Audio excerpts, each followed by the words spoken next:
ಓಂ ಹ್ರೀಂ ಭೈರವಿ ಕ್ಲಾಂ ಹ್ರೀಂ ಸ್ವಾಹ. ಓಂ ನಮೋ ಭಗವತೆ ರುದ್ರಾಯ ನಮಃ. ನಮಸ್ಕಾರ. ಜ್ಯೋತಿಷ್ಯ ಅನ್ನೋ ಒಂದು ವಿಚಾರ ಬಂದಾಗ ಇದು ಒಂದು ಸಮುದ್ರದ ಹಾಗೆ ಬಹಳಷ್ಟು ವಿಚಾರಗಳಿದೆ. ಇದರಲ್ಲಿ ಬಹಳಷ್ಟು ಥರದ ಜ್ಯೋತಿಷ್ಯ ಪದ್ಧತಿಗಳಿದೆ. ಜಮಿನಿ ಜ್ಯೋತಿಷ್ಯ, ನಾಡಿ ಜ್ಯೋತಿಷ್ಯ, ಪ್ರಶ್ನೆಶಾಸ್ತ್ರ, ಹಸ್ತಸಾಮುದ್ರಿಕೆ, ಅದರಲ್ಲಿ ನಾಡಿ ಹಸ್ತಸಾಮುದ್ರಿಕೆ ಅಂತ ಕೂಡ ಇದೆ. ಇಷ್ಟೆಲ್ಲ ನಾವು ನೋಡ್ತಾ ಇದ್ದಾಗ ನನಗೆ ಆಸಕ್ತಿ ಉಂಟಾಗಿದ್ದು ಮನುಷ್ಯನ ಭವಿಷ್ಯವನ್ನು ಹೇಳೋಕ್ಕೆ ಸಾಧ್ಯನಾ ಅಂತೇಳಿ.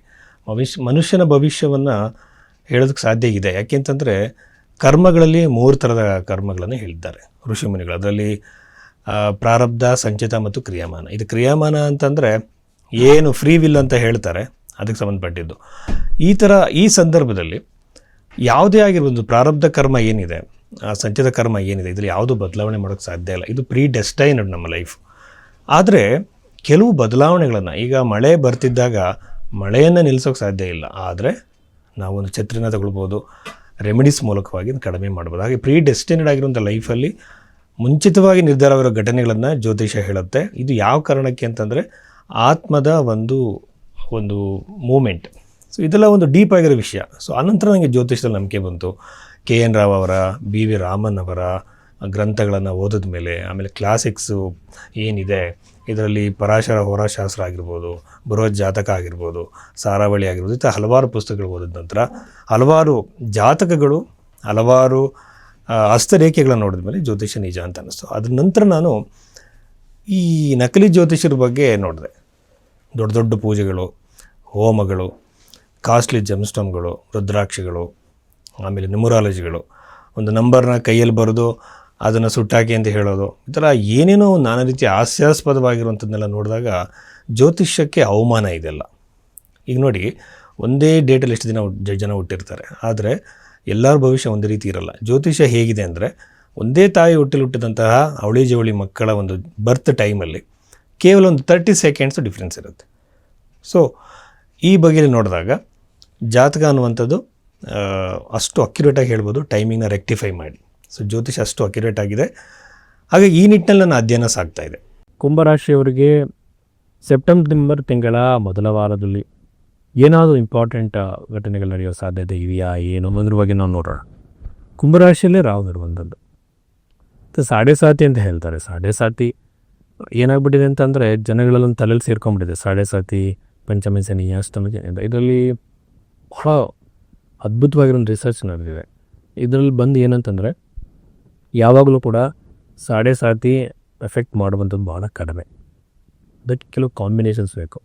ಬರೀ ನೀವು ಕುಂಭರಾಶಿಯಲ್ಲಿ ಹುಟ್ಟಿದ್ದೀರಾ, ಈಗ ನಿಮಗೆ ಸಾಡೆ ಸಾತಿ ನಡೆದೇ ಪ್ರಾಬ್ಲಮ್ ಆಗಲ್ಲ. ಒಂದೇ ಒಂದು ಗ್ರಹದ ಟ್ರಾನ್ಸಿಟಿಂದ ಯಾವ ಬದಲಾವಣೆಗಳು ಆಗಲ್ಲ. ಸಾಡೆ ಸಾತಿ ಪೀರಿಯಡಲ್ಲಿ ತುಂಬ ಪೀಕಿಗೆ ಹೋದಂಥವ್ರು, ಸಕ್ಸಸ್ ಆದಂಥವ್ರು ಬಹಳ ಜನ ಇದ್ದಾರೆ. ಇದರಲ್ಲಿ ಇಷ್ಟೇ ಇದೆ ಸಾಡೆ ಸಾತಿ ಟೈಮ್ ಪೀರಿಯಡಲ್ಲಿ.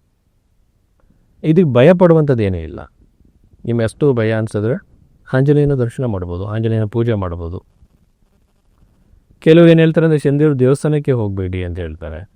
ಇದೆಲ್ಲ ಆ ಥರ ಎಲ್ಲ ನಾವು ರಿಸ್ಟ್ರಿಕ್ಷನ್ ಮಾಡೋಂಗಿಲ್ಲ. ಭಗವಂತನ ಒಂದು ಸ್ಮರಣೆ ಅದು ಎಲ್ಲೇ ಇರಲಿ, ಯಾವುದೇ ಥರದ ದೇವಸ್ಥಾನ ಆಗಲಿ, ಚಿಕ್ಕ ಗುಡಿನೇ ಆಗಲಿ, ಯಾವುದೇ ದೇವಸ್ಥಾನಕ್ಕೂ ಪಾಸಿಟಿವ್ ಎನರ್ಜಿಗೋಸ್ಕರ ನಾವು ಅಲ್ಲಿ ಹೋಗ್ಕೊಂತಾರೆ. ಸೊ ಅನವಶ್ಯಕವಾಗಿ ಎದುರಿಸ್ತಾರೆ, ಅವೆಲ್ಲ ನಂಬಕ್ಕೆ ಹೋಗ್ಬೇಡಿ. ಸಾಡೆ ಸಾತಿ ಭಯಪಡೋಗುತ್ತೆ ಇಲ್ಲ. ಆಂಜನೇಯನ ಒಂದು ಅನುಗ್ರಹ ಇದ್ದರೆ ಸಾಕು. ಬಟ್ ಸಾಡೆ ಸಾತಿಲಿ ಸಕ್ಸಸ್ ಆದವ್ರು ತುಂಬ ಜನ ಇದ್ದಾರೆ. ಸಾಡೆ ಸಾತಿ ಎಫೆಕ್ಟ್ ಮಾಡಬೇಕು ಅಂದರೆ ಬೇರೆ ಕಾಂಬಿನೇಷನ್ಸು ಇರಬೇಕಾಗಿತ್ತು. ಇದ್ರ ಬಗ್ಗೆ ಒಂದು ಚರ್ಚೆ ಮಾಡೋಣ. ಈಗ ಸಾಡೆ ಸಾತಿ ನೀವು ಭಯಪಡಬೇಡಿ. ಕುಂಭರಾಶಿ ಹುಟ್ಟಿದಂಥವ್ರು ರಾಶಿಯಲ್ಲಿ ರಾಹು ಇರುವಂಥದ್ದು ಸ್ವಲ್ಪ, ನಾನು ಆಲ್ರೆಡಿ ಹೇಳ್ದಂಗೆ ಸಪ್ತಮ ಭಾವವನ್ನು ಟಚ್ ಮಾಡೋದ್ರಿಂದ ಕೌಟುಂಬಿಕ ಕಲಹ ಬರುತ್ತೆ, ಕಿರಿಕಿರಿಗಳು ಬರುತ್ತೆ. ಅದು ಲಾಂಗ್ ಟರ್ಮಲ್ಲಿ ಏನು ಇರಲ್ಲ. ಈಗ ದಶೆಯಲ್ಲಿ ದಶೆ, ಅಂತರ್ದಶೆ, ಪ್ರತ್ಯಂತರ್ದಶೆ, ಸೂಕ್ಷ್ಮ ದಶೆ, ಪ್ರಾಣರು, ಈ ರೀತಿ ಇರುತ್ತೆ ಪ್ಯಾಟ್ರನ್. ಇದರಲ್ಲಿ ನಿಮಗೆ ಎಲ್ಲರೂ ಒಂದು ಕಡೆ ಒಂದು ನೆಗೆಟಿವ್ ಪ್ಲಾನೆಟ್ ಬಂದಾಗ ಮಾತ್ರ ಇಶ್ಯೂಗೆ ಬರುತ್ತೆ. ಇದು ಆಸ್ಟ್ರಾಲಜಿಕಲಾಗಿ ನಾವು ಡೀಪಾಗಿ ಹೋಗುವಾಗ, ಈಗ ಇನ್ನು ರಾಶಿ ಇದು ನೀವು ಇವಾಗ ಮದುವೆ ಆಗೋದು ಅಂತ ಯಾರು ಹೇಳೋಕ್ಕಾಗಲ್ಲ. ಯಾಕೆಂತಂದರೆ ದಶೆ ಬೇಕು, ಲಗ್ನ ಚಾರ್ಟ್ ಬೇಕು, ನವಾಂಶ ಚಾರ್ಟ್ ಬೇಕು, ಅಷ್ಟಕ ವರ್ಗ ಬೇಕು, ಇವೆಲ್ಲ ನೋಡಿ ಮೆಡಿಸಿನ್ಸ್ ಕೊಡಬೇಕು. ಇದಕ್ಕೆ ತುಂಬ ಟೈಮ್ ಹಿಡಿಯುತ್ತೆ. ಹಾಗಾಗಿ ತುಂಬ ಜ್ಯೋತಿಷಗಳು ಏನು ಮಾಡ್ತಾರೆ ಅಂದರೆ, ಜನಗಳಿಗೆ ಏನೋ ಒಂದು ಹೇಳೋದು. ಈಗ ರಾಶಿ ಭವಿಷ್ಯ ಹೇಳ್ತಿರೋ ಉದ್ದೇಶ ಏನು ಅಂತಂದರೆ, ಒಂದು ಜನಗಳನ್ನ ಒಂದು ಎಜುಕೇಟೆಡ್ ಮಾಡ್ಬೋದು ಈ ಸಬ್ಜೆಕ್ಟಲ್ಲಿ. ಎರಡನೇದಾಗಿ ಜನರಲ್ ಆಗಿರುವಂಥ ಘಟನೆಗಳು ಇದೆಲ್ಲ ನಡೆಯೋ ಸಾಧ್ಯತೆ ಇದೆ ಅಂತ ಹೇಳ್ತಿರೋದು. ಅಕ್ಯುರೇಟ್ ಪ್ರಿಡಿಕ್ಷನ್ಸ್ ನಾವು ಹೋಗೇ ಇಲ್ಲ. ಹಿಂಗೆ ಏನಿದೆ ಅಂದರೆ, ಅಕ್ಯುರೇಟ್ ಪ್ರಿಡಿಕ್ಷನ್ ಕೊಡಬೇಕಾದ್ರೆ ನಾನು ನೋಡೋದಾದರೆ ಮಲ್ಟಿಪಲ್ ವೇಲಿ ಜಾತಕವನ್ನು ನೋಡಿ ಅರ್ಥವನ್ನು ಕೂಡ ನೋಡ್ಬೋದು. ಅರ್ಥ ಅಂತಂದರೆ ಹೆಡ್ಲೈನು ಹಾರ್ಟ್ ಲೈನ್ ಇದಲ್ಲ. ನಾಡಿ ಜ್ಯೋತಿಷ್ಯದಲ್ಲಿ ತುಂಬ ಸೂಕ್ಷ್ಮವಾಗಿರುವಂತಹ ಒಂದು ರಿಸರ್ಚ್ಗಳು ನಡೆದಿದೆ, ಅದನ್ನು ಅಪ್ಲೈ ಮಾಡ್ತು. ಇನ್ನು ಯಾರಾದರೂ ಅರ್ಥಸಾಮುದ್ರಕ್ಕೆ ಹೇಳೋರಿದ್ದರೆ 12 ರಾಶಿಗಳು ಕೈಯಲ್ಲಿ ಎಲ್ಲಿ ಅಂತ ಕೇಳಿ, ಖಂಡಿತವಾಗ್ಲೂ ಅವ್ರಿಗೆ ಹೇಳಲ್ಲ. ಅಲ್ಲಿ ಮಾತಿದ್ರೆ ಈ ಫಿಂಗರ್ ಉದ್ದ ಇದೆ, ಈ ಫಿಂಗರ್ ಶಾರ್ಟ್ ಇದೆ ಅಂತ ಮಾತಾಡ್ತಾರೆ. ಅದು ಅರ್ಥಸಾಮುದ್ರಕ್ಕೆ ಅಲ್ಲ.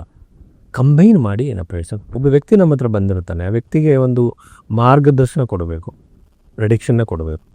ಅವನಿಗೆ ಅದಕ್ಕಾಗಿ ನಾವು ಎಫರ್ಟ್ ಆಗಬೇಕಾಗತ್ತೆ. ಸೊ ಈ ರಾಶಿಯವರಿಗೆ ಇವು ಖಂಡಿತವಾಗೂ ಕೂಡ ಮ್ಯಾರಿಟಲ್ ಇಶ್ಯೂಸ್ ಬರುತ್ತೆ. ಈ ವಾರದಲ್ಲಿ ಕಿರಿಕಿರಿಗಳಾಗತ್ತೆ, ದಾಂಪತ್ಯ ಜೀವನದಲ್ಲಿ ಇರುಸುಮುರುಕುಗಳಾಗತ್ತೆ. ಜೊತೆಯಲ್ಲಿ ಸಪ್ತಮ ಭಾವ ಬರೀ ಮದುವೆಗೆ ಮಾತ್ರ ಅಲ್ಲ, 7th house it relates to the ಇದು ಕೂಡ ಪಾರ್ಟ್ನರ್ಶಿಪ್. ನೀವು ಪಾರ್ಟ್ನರ್ಶಿಪ್ ಬಿಸ್ನೆಸ್ ಮಾಡ್ತಾ ಇದ್ರೆ ಪಾರ್ಟ್ನರ ಜಾತಕವನ್ನು ಮದುವೆಯಾಗ ಹುಡುಗಿಯ ಜಾತಕ ಥರ ನೋಡಬೇಕಾಗತ್ತೆ. ಹಂಗೆ ಸುಮ್ಮನೆ ಬ್ಲೈಂಡಾಗಿ ಪಾರ್ಟ್ನರ್ಶಿಪ್ ಬಿಸ್ನೆಸ್ ಮಾಡೋಕ್ಕೆ ಹೋಗ್ಬೇಕು. ಇವ್ರ ಜೊತೆ ಕೂಡ ಕಿರಿಕಿರಿ ಆಗೋ ಸಾಧ್ಯತೆ. ಜೊತೆಯಲ್ಲಿ ನಿಮಗೆ ಅನಿವಾರ್ಯ ಅನುಕೂಲಗಳಿಗೆ ನಮಸ್ಕಾರ. ನೋಡಿ, ಜ್ಯೋತಿಷ್ಯದಲ್ಲಿ ನಾನು ಯಾವಾಗಲೂ ಹೇಳುವಂಥದ್ದು, ರಾಶಿಯಿಂದ ಇದನ್ನು ಯಾವುದೇ ಕಾರಣಕ್ಕೂ ಕೂಡ ನಿಮ್ಮ ಜಾತಕವನ್ನು ತಿಳ್ಕೊಳ್ಳೋಕೆ ಹೋಗ್ಬೇಡಿ. ಒಳ್ಳೆಯ ಜ್ಯೋತಿಷ್ಯ ಹತ್ರ ಹೋಗಿ ಜಾತಕವನ್ನು ಕೊಡಿ.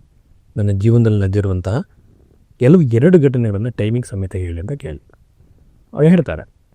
ಅವ್ರು ನಿಮ್ಮ ಪಾಸ್ಟನ್ನು ಹೇಳಿದವರು ನಿಮ್ಮ ಫ್ಯೂಚರ್ನ ಖಂಡಿತ ಅವರು ಹೇಳ್ತಾರೆ. ಇದಕ್ಕೆ ನೀವು ಕೊಟ್ಟಿರೋ ಟೈಮ್ನ ತೊಗೊಂಡು ಆ ವ್ಯಕ್ತಿ ಪ್ರೆಡಿಕ್ಷನ್ ಕೊಡಬಾರ್ದು. ಆ ಟೈಮು ನಿಮಗೆ ಹೊಂದುತ್ತಾ ಅಂತ ನೋಡಬೇಕು. ಆ ಬರ್ತ ಟೈಮಲ್ಲಿ ಅದೇ ಟೈಮಲ್ಲಿ ಹುಟ್ಟಿದ್ದಾನೆ ಅಂತ ಫಸ್ಟ್ ಕಂಡುಹಿಡಬೇಕು. ಅವನು ನಿಜವಾದ ಜ್ಯೋತಿಷ್. ಸೊ ಇದ್ರ ಮೂಲಕ ನೋಡಿ ಜಾತಕವನ್ನು ರಾಶಿ ಕುಂಡ್ಲಿ ಬರುತ್ತೆ, ನವಾಂಶ ಕುಂಡ್ಲಿ ಬರುತ್ತೆ. ನೀವು ಮದುವೆ ಬಗ್ಗೆ ಕೇಳೋದಾದರೆ ಅಥವಾ ಸಂತಾನ ಬಗ್ಗೆ ಕೇಳೋದ್ರೆ ಸಪ್ತಾಂಶ ಕುಂಡ್ಲಿ ಬರುತ್ತೆ, ಆಮೇಲೆ ಅಷ್ಟಕ ವರ್ಗ ಬರುತ್ತೆ, ಆಮೇಲೆ ಹಸ್ತರೇಖೆಗಳು, ಇಲ್ಲೊಂದು ಲೈನ್ಸನ್ನು ನೋಡ್ಬಿಟ್ಟು ಅದಕ್ಕೆ ಮ್ಯಾಚ್ ಮಾಡೋದು. ಕೊನೆಯದಾಗಿ ಪ್ರಶ್ನೆ ಕುಂಡ್ಲಿ. ಪ್ರಶ್ನೆ ಅಂತಂದರೆ ಹೋರಾರಿ ಪದ್ಧತಿ, ಕೇರಳ ಸಿಸ್ಟಮ್. ಇಷ್ಟನ್ನು ನೋಡಿ ಪ್ರೆಡಿಕ್ಷನ್ ಕೊಡಬೇಕು. ಹಾಗಾಗಿ ನೀವು ನನ್ನ ನಂಬರಿಗೆ ಕನ್ಸಲ್ಟ್ ಮಾಡ್ಬೋದು. ನಿಮ್ಮ ಜಾತಕವನ್ನು ಈ ಬಗೆಯಲ್ಲಿ ಸೈಂಟಿಫಿಕಾಗಿ ನೋಡಿ ವಿಶ್ಲೇಷಣೆ ನಾನು ಕೊಡ್ತೀನಿ. ನಿಮಗೆ ಅದ್ರ ಬಗ್ಗೆ ಸರಿಯಾಗಿರೋ ಮಾಹಿತಿ ಬೇಯುತ್ತೆ. ಜ್ಯೋತಿಷ್ಯದ ಬಗ್ಗೆ ನಂಬಿಕೆ ಹುಟ್ಟುತ್ತೆ. ಅದು ಬಿಟ್ಟು ನಿಮಗೆ ಈ ನಂಬರಲ್ಲಿ ಹುಟ್ಟಿದ್ರೆ ನಿಮ್ಗೆ ಹಿಂಗಾಗತ್ತೆ, ಈ ರಾಶಿ ಹಿಂಗಾಗುತ್ತೆ ಅಂತ ಯಾವ ಕಾರಣಕ್ಕೂ ಪ್ರೆಡಿಕ್ಷನ್ಸ್ನ ತಗೋಬೇಡಿ. ನಮಸ್ಕಾರ.